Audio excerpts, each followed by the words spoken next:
तो चलिए अब हम लोग यहाँ पे नेक्स्ट क्वेश्चन की तरफ मूव करते हैं और इसमें डिफरेंट काइंड्स ऑफ क्वेश्चंस जो है मैंने पुटअप किया है जो आपकी एग्जामिनेशन पोर्शंस में पूछे जा सकते हैं।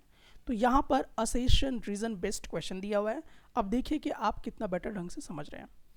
असेशन को ए से इंडिकेट किया गया है और रीजन को आर से। ठीक है, तो चलिए अब क्वेश्चन क्या कहता है उसको समझते हैं।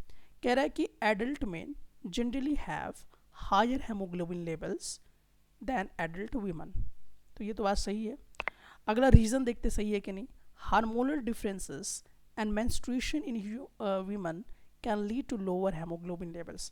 कह रहा है कि क्या कारण है कि जो मेन में है वो हायर हेमोग्लोबिन लेवल होता है वीमन के मुकाबले। तो रीज़न बता रहा है कि हार्मोनल डिफरेंसेस का कारण होता है और मेंस्ट्रुएशन इन वीमन के कारण होता है। तो अब आपको बताना कौन सा ऑप्शन सही होगा।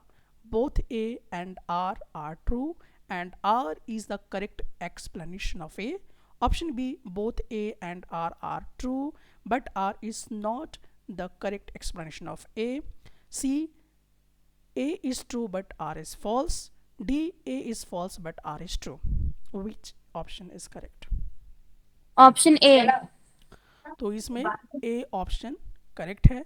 रीज़न क्या है, क्योंकि जो रीज़न बताया जा रहा है आर में बिल्कुल करेक्ट है और दोनों स्टेटमेंट करेक्ट भी है।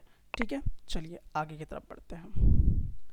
अगला क्वेश्चन आपके पास है haemoglobin levels in calves are higher than in adult buffaloes. ध्यान से समझिएगा, haemoglobin levels in calves are higher than in adult buffaloes. Calves have higher metabolic rates and require more oxygen for growth. Option A कहता है both A and R true and R is the correct explanation of A. Option B कहता है both A and R true but R is not the correct explanation of A. Option C कहता है A is true but R is false. Option D कहता है A is false but R is true. जल्दी। Option A. तो चलिए यहाँ पर आपका सही जवाब है ऑप्शन ए। चलिए अब हम लोग लास्ट क्वेश्चन इस पे देखते हैं। Haemoglobin levels in children vary with age. Reason क्या बताया जा रहा है कि children undergo different growth stages that affect their haemoglobin levels. So अब इसमें से कौन सही होगा, option A B C and D.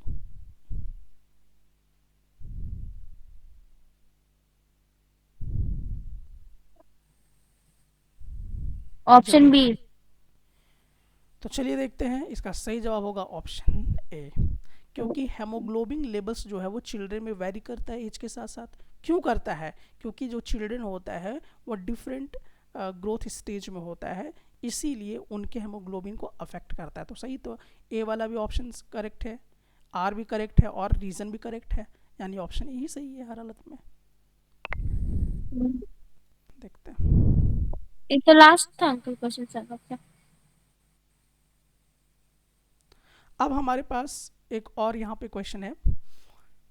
Hemoglobin levels in female buffaloes are significantly lower than in male buffaloes. Reason इसका बताया जा रहा है कि male buffaloes have higher muscles mass which demands more oxygen transport. Option A correct है या option B, option C, option D, जल्दी से बताइए which is correct. Option A B C D कौन सा। Option B. तो चलिए देखते हैं कि आपका ये सवाल का जवाब सही होता है या गलत। तो ये सही है। अगला क्वेश्चन की तरफ हम लोग मूव करते हैं और यहाँ पे देखते हैं क्वेश्चन नंबर 5 पे। और यहाँ पे देखिए क्या बोल रहा है कि human haemoglobin levels are influenced by both genetic and environmental factors. Reason बताया जा रहा है कि diet and attitude can affect haemoglobin levels in individuals. अब बताइए कौन सही होगा, option A B C D. तो चलिए देखते हैं, आपका कहना है कि ऑप्शन सी जो है वो करेक्ट जवाब है। अब देखते हैं कि क्या इसका सही जवाब हो सकता है। तो इसका सही जवाब है ऑप्शन ए, क्योंकि both A and R true है and R is the correct expression of A. ठीक है, तो इस चीज़ का ध्यान रखना है, क्योंकि जब हम जेनेटिक का बात कर रहे हैं तो हार्मोनल बातें भी आएंगी यहाँ पर, तो वो इन्फ्लुएंस्ड कहीं ना कहीं ह्यूमन हेमोग्लोबिन को करेगा। चलिए अब 6 क्वेश्चन पे आते हैं। The haemoglobin content in animals like buffaloes and cows is generally higher than in humans. Reason बताया जा रहा है कि animals require more haemoglobin due to their large size and greater oxygen needs. अब बताइए कौन सा ऑप्शन सही होगा, ए बी सी डी। तो आपका कहना है कि ऑप्शन बी जो है वो करेक्ट है, तो चलिए देखते हैं कि कौन सही है। तो यहाँ पर ऑप्शन सी करेक्ट है।